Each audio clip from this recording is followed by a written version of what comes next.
Today we're going to check out Thunderbolts on 4K UHD.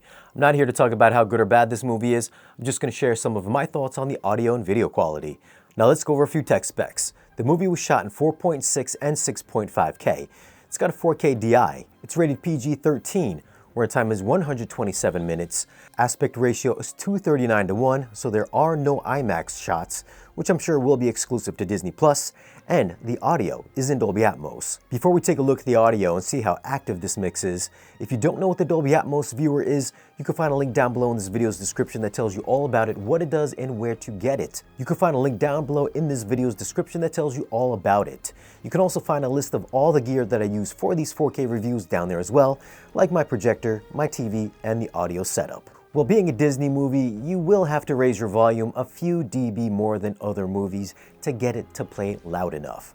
Once you do that, you'll hear that this does use more than the standard 7.1.2 speaker layout that a lot of the older Marvel movies used to do, meaning that this is, for the most part, a dynamic mix.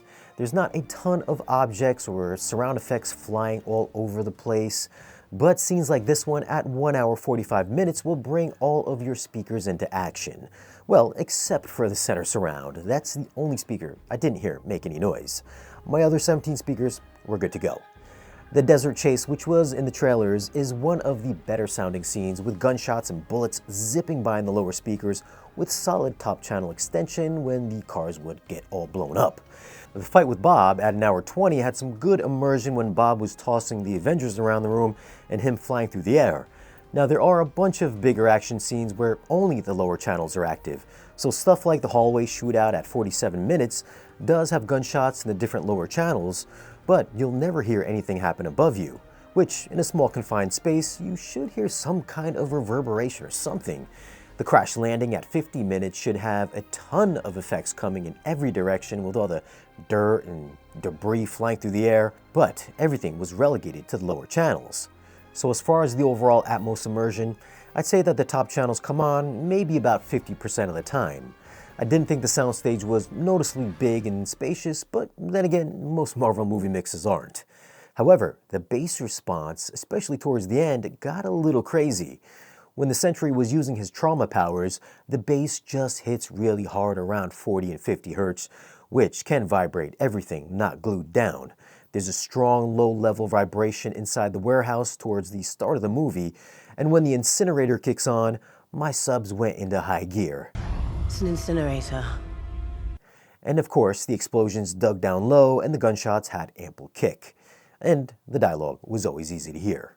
And thank you to Kaleidescape for providing me with this copy of Thunderbolts so I could bring you, the home theater movie loving community, this 4K review. Now if you want to get your movies weeks and sometimes months before they come out on 4K Blu-ray in the same if not better quality, consider getting a Kaleidescape for your movie watching needs. Links are down in the video's description. For video quality, this was shot digitally, but it looks like they added some film emulation or digital grain to give it a more filmic look. It's not very strong, but it does cut down on some of the digital sharpness. It is still crispy with a ton of digital detail. Close-ups are so clean you'll be counting nose hairs and pores. The digital effects aren't as egregious as past Marvel movies and blended in really well with the live action. It's not perfect, but it looked pretty good. At least I thought so. As for HDR, this doesn't have a colorful look to it. It's going for a more darker tone with muted colors and strong contrast. Some scenes lean more cooler while others are warmer depending on location. It's got an overall fairly bright image, never coming across too dim. It does have some strong contrast with excellent black levels not crushing detail, while the specular highlights really jump off the screen. The whites had that clean, bright glow while those lasers beamed really bright in HDR. I thought this was one of the best looking Marvel movies from a cinematography standpoint. It's got excellent detail and the HDR looks strong. I'm gonna go with a 9.7 for video. The audio wasn't quite as good, but it's pretty good for a Marvel movie. The immersive bubble is hit and miss, with some scenes following perfectly what was on screen, and other times the Atmos effect just didn't exist. The best thing would be the bass response, which was way more impactful than I was expecting. So I'm gonna go with an 8.3 for audio. Now this review was based on the Kaleidescape download, which comes in at 79.4 gigs in Dolby Vision and 73.1 gigs in HDR10. I'm kind of wondering if the 4K Blu-ray will be on a 100 gig disc or a 66 gig one. What do you guys think? But if you are waiting to grab this on 4K Blu-ray, that'll drop on July 29th, or you can get it now in the Kaleidescape in the same, if not better quality. So what are your thoughts on Thunderbolts in 4K? Have you seen it? And did you like the movie? Leave a comment and let me know. Now, if you do want to pick this movie up, I will leave some links for it down below in this video's description. As always, guys, thanks for watching. If you want, you can follow us on social media, and if you want to support the channel and get exclusive content or great discounts on audio and video gear, then stop by our Patreon page. Be sure to like this video if you found it useful, and subscribe if you haven't already. And I'll catch you again in the next video.